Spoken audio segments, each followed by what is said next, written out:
Hi, everyone. I'm Dr. Ramona, and I'm here with my sister, Dr. Renee.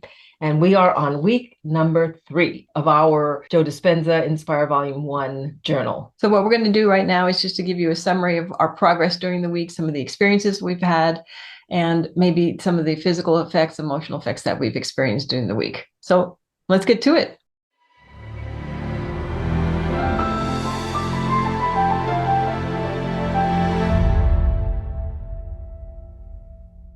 Okay, so here we are in the beginning of week 3. So for me, process was pretty much like it was last week in the sense that what I was doing didn't change. It's just what I was focusing on changed. So in that first week, we were doing pull it in, lock it down. Last week, it was one long, slow breath.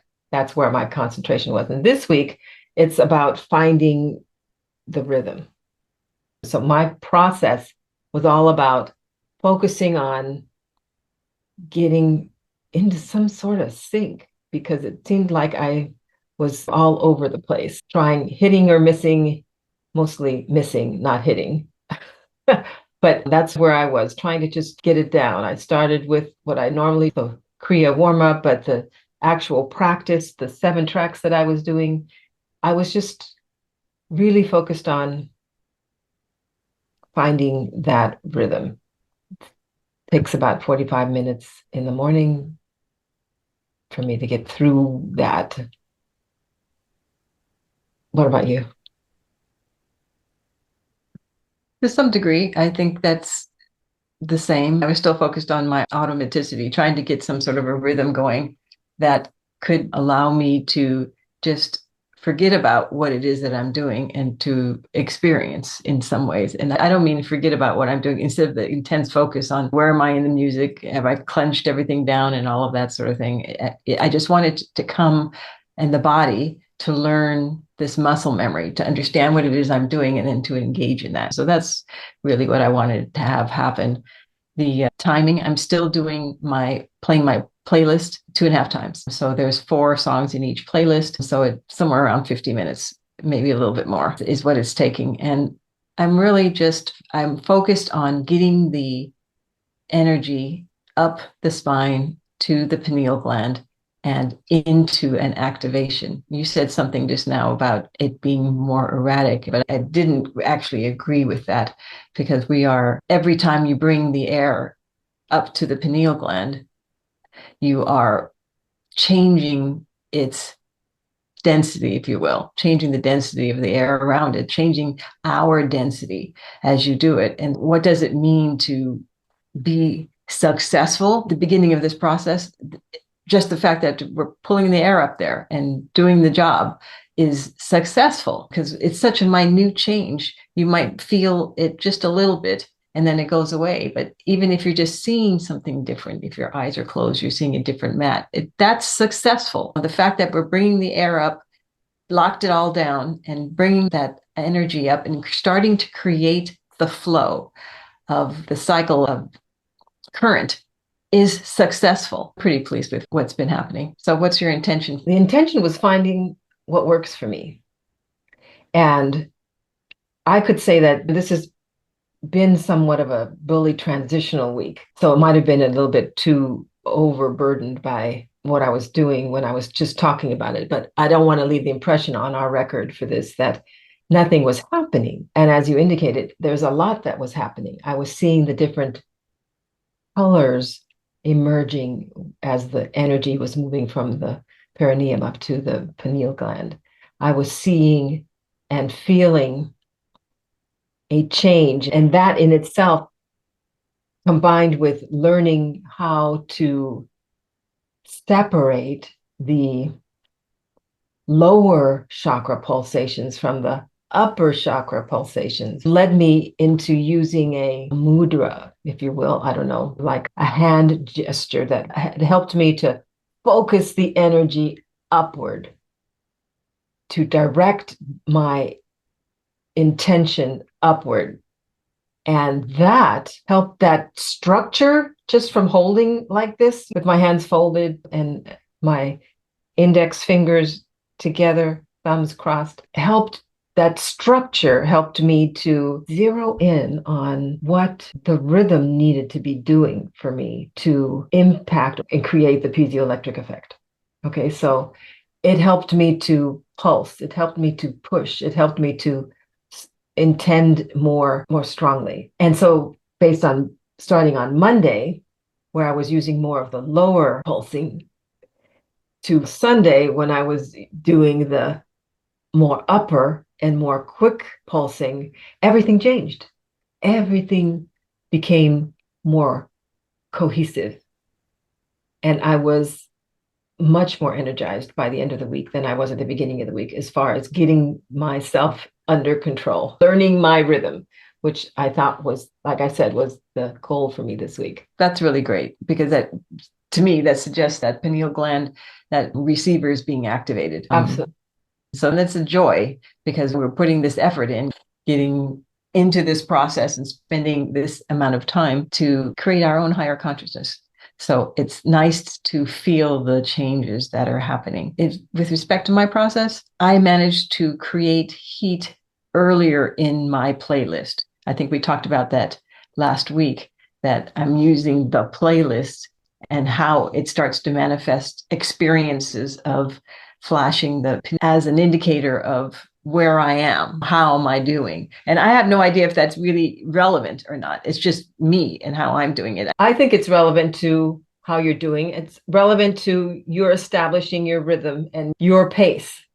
My pace, right? So I'm saying that somebody else might be able to pull that air up pull the energy up from the perineum, go straight to the pineal gland and pulse it right off the bat, number one, in the beginning of the first track. And I'm still heating up. So it's taking me more time to start to feel that differential of heat that I think is required for the release of, or the engagement of, the gamma rays coming down, that sense of what's happening with the physics behind what we're doing physically. So I'm still taking time, but this time I think it was closer to tracks 2 and 3 that I started to feel the heat in and around the sinuses and in the back of the head. And by the time I got to track 4, which is right before it starts to replay again, I was getting really hot. And so there were more opportunities for the receiver to start to pulse through the remaining tracks. Right. So, and that's wonderful. I'm not seeing any colors. What I'm seeing is really bright light for a certain number of seconds, and then it just dissipates, and then I have to pull it together. And I really like listening when I'm listening to wherever it is I'm in my tracks after the experience has happened. It motivates you to get it again, because I know Dr. Joe on which track I'm listening to, he'll say, okay, go down, get it again, do it again. So instead of going, oh God, this is, what I'm saying. It says I experience that because I really want all my cells to experience the change in the frequency that they're absorbing.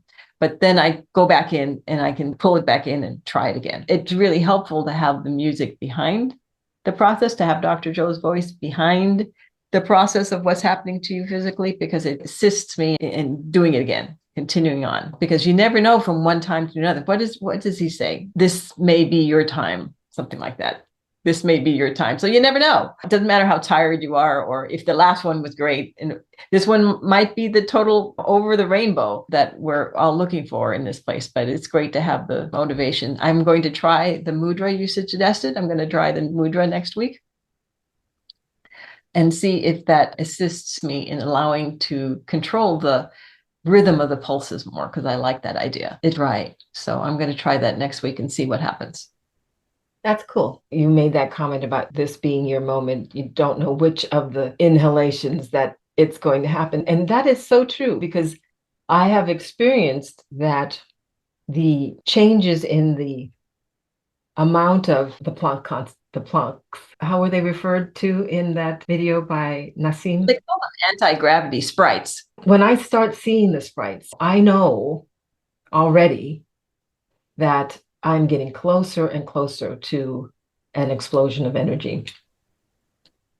But what's interesting, based on what you were just saying to me, it brings me back to my experiences, that you don't know which ones were, because you don't know to what degree you've excited the pineal gland in your previous iteration. So I know that Right. a couple of times I've been exhausted, did it again. And because I was exhausted or didn't hold up tight enough or whatever, I thought, oh, and then wow. So I'm thinking, okay, so it, at this point anyway, it's unpredictable when it's going to happen because we can't know to what degree we've primed the pump, if you will. Yeah, that's correct. That's how I feel about it too. We can't know that how much we've done with that. So we just have to, especially I've had that experience too, when you're just like, okay, I'm just too tired, but I'm going to do it again. And there's not as much tightness about it. You just get it up there, and all of a sudden you lean back and it's still just as big. Yeah. And you didn't have as much You didn't put tight. as much effort into it, right? Yes, you didn't put effort into it. And I guess that gives me hope that this process of learning how to do it will, and once the body gets an understanding of what it is we're doing, that we can pull that up directly to wherever it is. We recognize the pineal gland gets punched just right, and then it will just flow, and we can go on from there. I'm looking forward to going on from there. I know that's what keeps us going. Have you had any more physical effects throughout the day or whatever that you might want to leave on? This water thing is just incredible. I have been drinking water so much. It's interesting to me because though we have always had, I know our training tells us that the body needs to stay hydrated. But this longing for water, that's how I would describe it. It's so weird.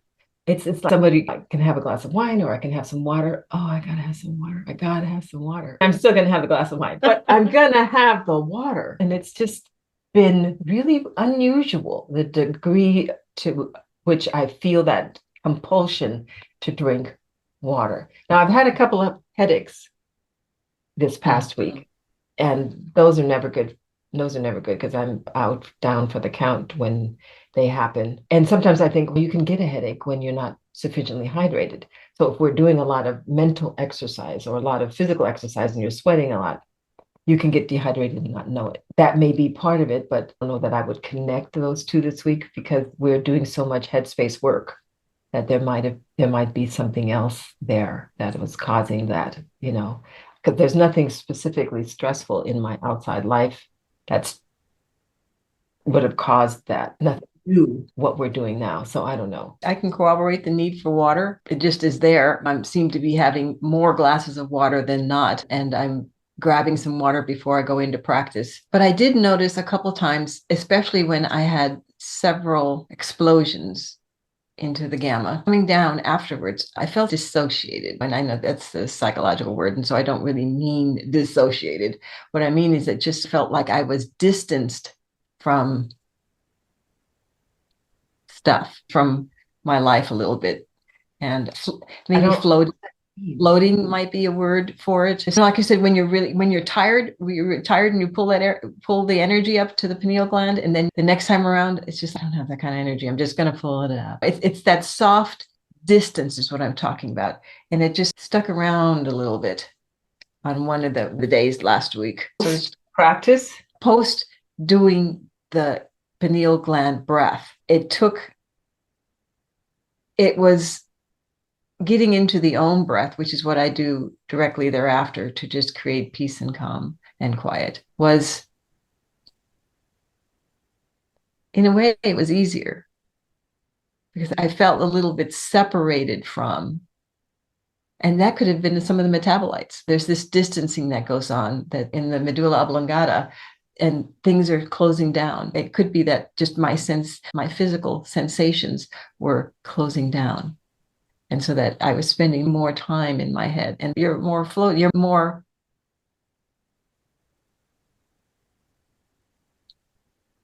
and I want to say the word quiet, but I don't mean quiet. I just mean that you're not so concerned with detached. I was not feeling really concerned with what was happening here. And so going into the Om was, I didn't have as much work to do. So to me, that could definitely mean that some of the metabolites that Dr. Joe suggests in, I think it's chapter 12 of his book, that he's talking about being manifested as we do this breath. I think especially the ones that were stopping the feeling the sensations, almost all of our sensations, except for the ones we're hearing, that's the hardest one to go, the last one to go, they were being dampened. I think they were just being dampened. Now that I think about it, I was just experiencing that dampening. So good to me. I'll take that.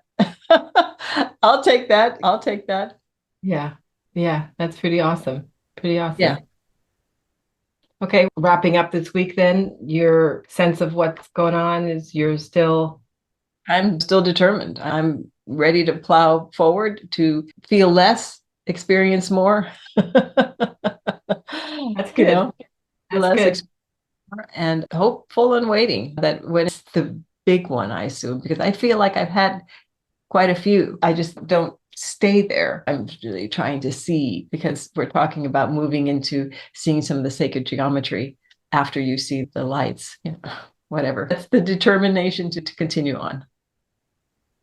Right. So, okay, seeing the sacred geometry, we need to maybe talk about that next week or something. And for me, I'm just really jazzed that the rhythm is coming together and that I've figured out that there's this lower, middle, upper series of pulsations. Even though it's one long, slow breath, there's a rhythm that has been developed that has been successful at the end of the week, as opposed to the beginning of the week, coming together and pushing me beyond or into the beyond.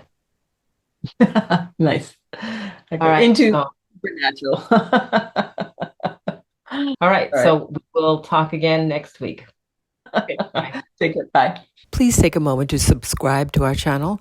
That way you'll be notified every time we upload a new segment in our 12-week Inspire Volume 1 video journal series. If you'd like to start your own journey, you can purchase Dr. Joe's Inspire Volume 1 10 Tracks to Master the Breath album using the direct link in the description. Happy breathing!